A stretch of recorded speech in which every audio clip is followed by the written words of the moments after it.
ইতিমধ্যেই জানেন যে আমাদের দল বাংলাদেশ জাতীয়তাবাদী দল 5ই আগস্টের পর থেকে আমাদের ভারপ্রাপ্ত চেয়ারম্যান জনাব তারেক রহমানের নেতৃত্বে সবসময় দাবি করে আসছিল যে দ্রুত একটি নির্বাচনের, যাতে এই নির্বাচনের মাধ্যমে বাংলাদেশে গণতন্ত্র ফিরে আসবে এবং সার্বিক পরিস্থিতি স্থিতিশীল হবে। কিন্তু দেরিতে করা হলেও এই অন্তর্বর্তীকালীন সরকারের সুবুদ্ধির উদয় হয়েছে এবং ইতিমধ্যেই আপনারা জানেন যে দেশ একটি নির্বাচনের দিকে ধাবিত হচ্ছে। আমি মনে করি এই নির্বাচন, বিএনপির যে দাবি আগামী ফেব্রুয়ারি প্রথমার্ধে নির্বাচন, এটা বাংলাদেশের স্বাধীনতা, সার্বভৌমত্ব, গণতন্ত্র, অর্থনৈতিক স্থিতিশীলতার জন্য এটা অত্যন্ত গুরুত্বপূর্ণ এবং জরুরি।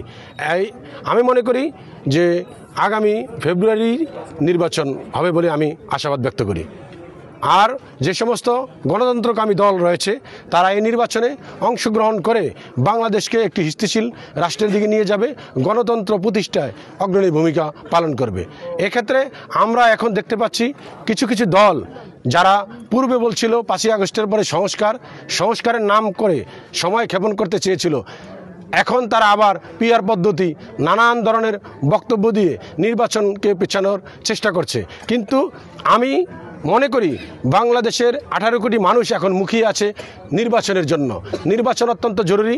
বাংলাদেশে এখন অর্থনৈতিক বিনিয়োগ বন্ধ, বৈদেশিক বিনিয়োগ বন্ধ, বাংলাদেশের আইন শৃঙ্খলা পরিস্থিতি একটা অস্বাভাবিকের দিকে যাচ্ছে। বাংলাদেশের জাতীয়তাবাদী দলের নেতৃত্বে আগামী দিনের আমাদের ভারপ্রাপ্ত চেয়ারম্যান তারেক রহমানের নেতৃত্বে বাংলাদেশ আগামী দিনে একটি স্থিতিশীল রাষ্ট্রে পরিণত হতে পারে নির্বাচনের মাধ্যমে, এবং একটি নির্বাচিত সরকারই পারে বাংলাদেশের বর্তমান যে আইন শৃঙ্খলা পরিস্থিতি এবং অর্থনীতি ব্যবস্থাকে স্বাভাবিক রাখতে। আপনারা ইতিমধ্যে দেখেছেন যারা এই পিআর এবং সংস্কার নিয়ে কথা বলে তারা বিগত দিনের স্বৈরাচারী সরকারকে সুযোগ করে দিতে চায়। বিভিন্ন জায়গায় এখন ওত পেতে থাকা স্বৈরাচারী সরকার তারা আবার ফিরে আসার চেষ্টা করছে এবং তাদের যে বিভিন্ন দাবি, পিআর পদ্ধতি, সংস্কার, এগুলা বিগত দিনের যে স্বৈরাচারী সরকারকে সহায়তার অংশ বলে আমি মনে করি। আমি মনে করি জুলাই আন্দোলনের যে সমস্ত অংশীদার যারা রয়েছে তারা ঐক্যবদ্ধ থেকে আগামী দিনে গণতন্ত্র প্রতিষ্ঠায় এই যে নির্বাচন ঘোষণা করা হয়েছে তফসিল, তার ভিতরে নির্বাচন যাতে সুষ্ঠু স্বাভাবিকভাবে হয় সেদিকে সবাই সহযোগিতা করবে। আমি মনে করি বাংলাদেশের প্রতিটি গণতান্ত্রিক দল এই নির্বাচনে অংশগ্রহণ করে গণতন্ত্রকে সুসংহত করবে এবং জাতীয়তাবাদী দল আগামী দিনে জনগণের ম্যান্ডেট নিয়ে সরকার গঠন করবে ইনশাআল্লাহ।